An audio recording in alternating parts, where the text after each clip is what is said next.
이거 되게 중요해요, 여러분. 정시 컨설팅에서 되게 중요하게 분석으로 다뤄지는 게 바로 이 비중과 그 다음에 가산점 여부인데요. 얼마만큼 예비 오너가 빠질지를 알아보는 그런 누적도 분석이 제대로 진행되기가 좀 어려워요.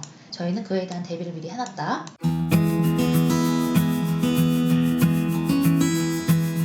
안녕하세요, 입시과정 여자입니다. 우리 오랜만에 컨설턴트 교육을 하게 됐는데요. 지금 2020학년도 정시 컨설팅이 어떻게 진행되는지에 대해서 이제 컨설턴트 교육을 하려고 합니다. 이제 일종의 발췌독처럼 영상으로도 이제 군데군데 나가게 될 테니까요. 많은 분들 보러 와주시고, 오늘은 좀 좋은 일이 있었어요. 오늘 이제 오전에 컨설팅 받으신 분이 제 이제 열혈 구독자라고 하시면서 다른 입시 유튜브보다 압도적으로 좋아요 막 이런 얘기 하시더라고요. 제가 너무 기분이 좋아가지고 제가 오늘도 기분이 굉장히 좋은 상태입니다. 부모, 어머님 감사합니다. 앞으로도 열심히 하도록 하겠습니다. 네. 일단 가천대학교부터 2020학년도 정시모집요강 제가 살펴봐 드릴 텐데요. 여러분들이 중요하게 다뤄야 될 부분들이 있어요. 그래서 컨설턴트 분들한테 얘기를 해드리는 방식으로 녹음이 될 테고요. 그리고 이제 너무 중요한 부분이나 핵심적인 부분, 그다음 무리를 일으킬 수 있는 부분들은 삭제되고 나갈 수 있는 점 양해 부탁드리겠습니다. 네, 이제 가천대학교 2020학년도 정시모집요강입니다. 가천대 어떤 특수성이 있는지 살펴보도록 하죠. 네, 다들 알고 있으시다시피 지금 수능 위주 가군, 나군, 다군 이렇게 나눠지는데요. 좀 독특한 거는 그 밑에 보면 실기 위주도 있어요. 실기 위주는 지금 수능 30%, 40%에 실기 70, 60% 이렇게 들어가기 때문에 이 부분은 제가 터치를 안 하겠습니다. 직접 모집 요강을 꼭 보시는 걸 권장드리고요. 저는 수능 위주 가나다군 일반 전형으로 볼 텐데 독특한 점은 일반 전형 1과 2가 나눠져 있다는 점이에요. 보통 학과를 나누는데요. 그럼 어떻게 되어 있는지 살펴보도록 하겠습니다. 참고로 이 전형은 수능 100%라는 거 기억하시고요. 주요 변경 사항을 살펴보시면 심리학과 하이픈 이렇게 없었는데 심리학과 생겼다 이런 뜻이고요. 소프트웨어학과는 2개 학과로 해서 나눠졌습니다. 소프트웨어 전공과 인공지능 전공이 나눠졌어요. 요새 핫한 트렌드를 다 반영하고 있죠. 이렇게 보는 게 나을 것 같아요. 그리고 글로벌 경제학과가 경제학과로 바뀌었고요. 자유전공 인문이라는 곳이 자유전공 학부로, 나노물리학과가 촌스럽다고 물리학과로 바꿨어요. 역시 나노학과도 화학과로 바꿨습니다. 나노만 다른 건 아니니까요. 그리고 일반 전형 1과 2를 살펴볼 거예요. 한의학과 인문, 그 다음에 자연계리 가산점, 과학탐구 3%. 지금 이거 되게 중요해요, 여러분. 정시 컨설팅에서 되게 중요하게 분석으로 다뤄지는 게 바로 이 비중과 그 다음에 가산점 여부인데요. 5%를 했더니 너무나 많은 영향을 줘버려서 아예 그냥 과학탐을 선택하지 않으면 아예 합격이 안 되는 경우가 오다 보니까 이제 5%, 7% 하던 것을 이제 5%, 3% 이렇게 낮췄습니다. 그렇다면 일반 전형 2는 어떨까요? 여기는 이제 인문계열과 자연계열 위주인데요. 여기는 지금 최상위 40, 차상위 40, 차차상위 20. 이게 무슨 뜻이냐면요. 국어, 수학, 영어, 탐구 이렇게 4개의 영역이 있잖아요. 그 중에서 가장 높은 점수대의 점수를 받은 것을 40%, 두 번째 것을 40%, 그 다음 세 번째 걸 20% 이렇게 반영하겠다는 거니까 내가 원하는 방식으로 반영할 수 있는 점과 내가 특별히 한 과목, 한 영역을 망쳤다면 그 부분을 아예 제외할 수 있다라는 중요한 장점이 있다는 거 기억하시고요. 모집 단위별 입학 정원 지금 보시면 되게 많습니다. 이게 입학 정원인데요. 그 입학 정원이 많은 것과 여러분들이 이제 정시에서 보게 되는 건 또 다릅니다. 자, 전형별 모집 인원을 보는 게 제일 빠르겠죠. 자, 보시면 일반 전형 1과 일반 전형 2가 이렇게 나눠져 있고요. 그 다음에 경영학 전공이 다군에 32명 일반 전형 1로, 그 다음에 23명 일반 전형 2로 나와 있습니다. 또한 나군에 글로벌 경영학이 32명, 나군에 23명 이렇게 나와 있습니다. 금융수학과가 14명, 그다음 미디어 커뮤니케이션 학과가 15명 이런 식으로 가나다군의 배치가 나눠져 있는 점 꼭 확인하시고요. 그래서 이런 점들이 사실 프로그램을 짜기가 굉장히 좀 세팅이 어려운 점입니다. 또 어려운 점이 뭐냐면요. 저희 쪽에 그 체계성이 있는 프로그램 외에는 얼마만큼 예비 오너가 빠질지를 알아보는 그런 누적도 분석이 제대로 진행되기가 좀 어려워요. 그래서 이렇게 나눠지는 부분들은 프로그램 짜거나 예측도가 떨어지는 부분이 있지만 저희는 그에 대한 대비를 미리 해놨다. 이게 일반 전형 가나다군, 가나다군인데요. 제가 아주 자세한 내용은 나가기가 좀 어려울 것 같다는 생각이 지금 드는 게 지금 요 의예과라든가 보시면 나군의 의예과 중요하게 다뤄질 거고 한의예과라든가 의예과는 전부 다 이쪽 나군에 있어요. 그러니까 나군의 센 학교들을 제외하고 여기를 써야 된다는 점 때문에 실제의 경쟁률은 많이 높지 않을 거라고 저는 예상을 하고 있습니다. 나군의 센 학교들 모여있는 거 아시죠? 자, 전형 일정은 원서 접수를 31일 6시까지 하는데요. 여러분 이것도 되게 중요합니다. 6시까지 하는 학교가 있고 5시에 끝나는 학교가 있고 7시에 끝나는 학교가 있어요. 그 학교들의 순서들과 마감들을 고려해서 누적도 분석이 들어야 되기 때문에 여러분들이 되게 통계팀들과 이제 친하게 지내야 되는 거죠. 자, 합격자 발표 일시가 꽤나 빠른 편이죠. 수능 기준 1월 9일부터니까요. 금방 원서 접수하면 거의 금방 열흘도 안 돼서 발표가 나버립니다. 네, 가군, 나군, 다군 살펴보도록 하죠. 네, 일반 전형 1의 가군입니다. 어떤 차이점이 있는지 살펴보도록 할게요.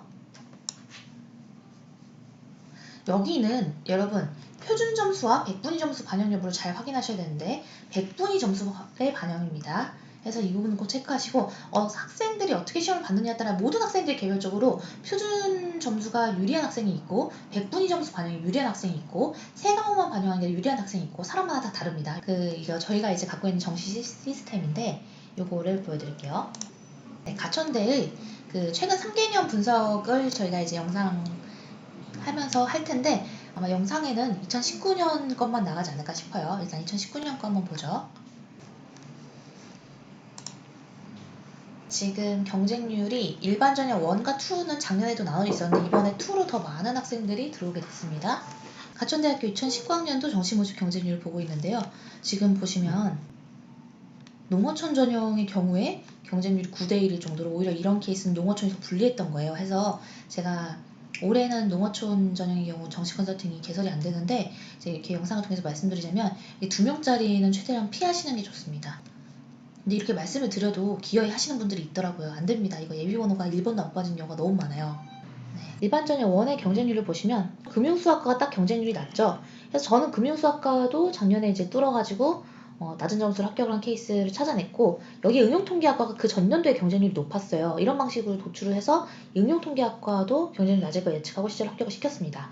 보시면 정시에서 가장 중요한 건 사실상 경쟁률이고요. 경쟁률보다 더 중요한 건 뭐냐면 누적 경쟁률. 그래서 허수가 몇 명인지를 걸러내는 작업입니다. 그래서 그걸 저희 회사에서 누적도 분석이라고 가르치고 있는 거예요. 보시면 이런 연기예술학과 같은 경우에 43대1이 될 정도로 어마어마한 경쟁률을 자랑합니다. 그리고 이제 자연계열의 경우 생명과학과는 7.58 정도로 낮았는데 오히려 나노물리학과에 몰렸어요. 이유는 나노물리학과 그 전년도에 경쟁률이 낮았고 입결도 낮았기 때문입니다. 해서 여러분들 제가 수시 때도 중요하게 여겼던 게 뭐였죠? 해서 한 해에 너무 경쟁률이 낮아지면 그 다음에 올라갈 수 있다. 예를 들어 여기 보시면 원래 응용통계학과가 이렇게 낮은 학과가 아니에요. 응용통계학과가 이렇게 경쟁률이 낮은 학과가 아닌데 이때 좀 한정적으로 경쟁률이 낮았고 내년에는 6대1까지도 갈 수 있습니다. 그럼 올해 뚫릴 때는 어딜까요? 그거는 커다란 교육 때만 따로 진행을 하도록 하겠습니다. 일반적인 투전형은 이렇게 인문계열, 자연계열 총에도 5과밖에 없는데 이것도 다 쪼개려고 나름의 꼼수를 쓴 겁니다. 가천대가 이제 굉장히 입학사정을 잘해요. 어떻게 해야 좋은 애들 뽑는지도 잘 알고 있는 거죠. 게다가 어떻게든 추합을 안 내주려고 모집 인원도 다 짜실짜실해요. 나군 일반전형 1과 나군 일반전형 2가 있는데 간호학과가 경쟁률이 낮았죠. 그래서 요것도 제가 작년에 굉장히 많이 합격을 시켰습니다. 2명을 보냈던 걸로 기억이 나요. 정시 컨설팅 때 한 학교에 한 학과에 2명 보낸 건 굉장히 많이 보낸 거죠. 다군 일반전형 1의 경쟁률 현황입니다. 특별히 낮은 학과는 크게 보이지 않는데요. 여기 바이오 나노학과가 4.93으로 체크가 되는데 이거는 보시면 4.93과 5.18은 큰 차이가 없잖아요. 그러면 오히려 내년에는 그러니까 이번 정시 컨설팅 때는 여기가 더 몰릴 수 있는 거예요. 왜냐면 더 주목을 받으니까. 전자공학과도 마찬가지예요. 보시면 전자공학과가 좀 낮아 보이지만 사실은 올해는 또 5대1을 넘길 거로 전 예상을 하고 있고요. 무려 응급구조학과는 10대1을 기록했는데 이건 그 전년도에 입결이 낮게 기록이 됐기 때문에 낮은 그 입결을 보고 여기에 또 경쟁률이 몰렸다라고 볼 수 있어요. 네, 일반 전형 2도 지금 보고 있습니다. 해서 경쟁률 지원하실 분들은 이제 영상 참고해 가시면서 이 학교의 지원 여부를 결정하시고요. 여러분들에게 이제 오늘은 이제 첫 회차니까 중요한 점을 다시 한번 확인차 알려드리자면 자, 여기는 수능 100% 전형이지만 표준 점수가 아니라 백분위 점수로만 반영이 된다는 점 기억하시고요. 그 다음에 요게 되게 중요해요. 반영 비율. 왜 일반 전형 1과 2가 나눠지냐면 반영 비율이 다르기 때문이에요. 지금 일반 전형 1에서 반영 비율은 인문 계열이 국어 30, 수학은 가형이든 나형이든 25, 영어는 20, 탐구는 20, 한국사 5%입니다. 자연 계열은 어떨까요? 역시 한국사를 5%를 하는데 가산점은 과탐을 선택했을 때 3%니까 사탐으로도 지원이 가능하다는 얘기예요. 하지만 3%로 올해 어떻게 될지는 좀 봐야 됩니다. 그 전에 5%일 때는 사탐으로는 지원한 사람이 없었어요. 경쟁률을 높이기 위해서 저는 이렇게 낮췄다고 생각하는데 저는 물음표입니다. 왜냐면 화공생명과학과나 생명과학과 전기공학과는요. 과탐이 아니면 힘들어요. 마치 사탐으로도 갈 수 있을 것 같지만 실제로 가서 적응이 안 되기 때문에 실제 지원하는 학생들이 매우 적습니다. 오히려 과탐이 별로 중요하지 않을 것 같은 학과에서는 도시계획 조경학부나 산업경영공학과, 금통학과는 수학 가형의 경우에는 5%, 과탐의 경우에는 3% 이렇게 주고 있다는 점 기억하시고요. 컴통학과가 20명이니까 아마 좀 주목은 받을 것 같습니다. 이 전형에서는. 그러면 이게 말씀드린 그 일반 전형 2는 어떤 방식으로 비율을 하냐면 가장 높게 받은 것에 100분위로 40% 들어가고요. 가장 두 번째 것에 40%, 세 번째 것에 20%로 한 과목, 한 영역을 뺄 수가 있습니다. 자연계열도 역시 마찬가지고요. 수학 영역은 만약에 요거 되게 중요한 게 결국 가형만 반영 가능이니까 나형으로 본 경우에는 이 세 개에 다 반영이 안 되는 거죠. 그러니까 결국 그냥 가형을 봐야 되는 거예요. 그리고 컴퓨터공학과는 40, 40, 20 이렇게 들어갑니다. 해서 이 비율이 가장 중요하다는 점, 정시 컨설팅 하다 보면 컨설턴트 분들이 굉장히 고민하고 저한테 많이 물어보시는 게 있는데 항상 중요한 건 비율이고 단순히 그냥 전체 점수만 봐서 그 학생이 수능을 잘 봤다 못 봤다라고 볼 수 없는 겁니다. 전략을 얼마나 잘 짜는지에 따라서 충분히 인서울 대학 공략이 가능하고요. 자, 나군입니다. 나군은 또 모양이 달라요. 일반 전형 1에서는요. 보시면 인문이 국어 30%, 수학이 가나 어느 쪽이든 간에 25%, 그다음에 영어가 20%, 탐구가 20%, 그리고 한국사 5%가 들어갑니다. 한국사 5%면요, 사실 되게 많이 들어가는 거예요, 여기는. 다른 데는 한국사 이렇게 많이 들어가지 않아요. 그 다음에 한의과. 이제 인문계열 한의과이긴 한데, 근데 여기는 수학이 30%고, 국어가 25%, 그 다음에 탐구가 25%, 이런 식이네요. 여러분 잘 봐주시기 바랍니다. 본인이 어느 쪽이 유리한지 생각해 보세요. 나형 거의 지원이 안 된다고 보셔야 돼요. 나는 거의 수능이 만점에 가깝다. 그러면은 뭐 가능하겠지만, 만점에 가까우면 가천대 간호학과를 안 가겠죠? 국어가 25, 수학이 30, 영어가 20, 탐구가 25. 네, 한 과목이냐 두 과목이냐까지도 봐야 되니까 보통 까다로운 게 아니네요. 그래서 2형은 거의 같아요. 2구는 거의 같고 다군에 이제 좀 많습니다. 그러니까 가천대는 약간 다군 학교다라는 인상이 기본적으로 있는 거죠. 야, 여기서 또 이게 또 다 달라요. 학과별로 비율이 다 다르니까 어떻게 하면 요거를 최대한 가천대를 효율적으로 반영할 수 있을지를 고민을 해볼게요. 네, 이렇게 해서 가천대학교에 대해 살펴봤는데요. 가천대의 특징은 일반전형 1과 일반전형 2로 나눠진다.